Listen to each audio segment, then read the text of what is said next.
ევროპის ყველაზე ცივილიზებული, ყველაზე ძველი ცივილიზებული მიწა არის აქ. აი ევროპული კულტურა აი აქედან იწყება. ნელ-ნელა იწყება ჩამოსახლება რუსი პოლიტიკური ელიტის. ზუბინსკი იყო ასეთი გარუსებული პოლონელი, რომელმაც ქართულ ენას ზაღლის ენა უწოდა.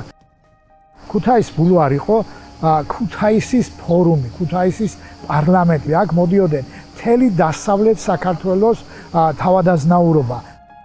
ებრაელების წასვლით ქუთაისმა ძალიან დიდი პეცი დაკარგა სხვათა შორის. რაღაც მოწყდა ქუთაისს. საბჭოთა ხელისუფლების მოსვლით ეროვნული სულისკვეთება კვდება.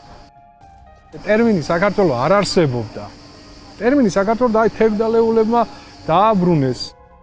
აგრაფინა კისკისაო დადიანმა პრინც მისცაო. პირდაპირ უთხრა ოლდენბურგმა.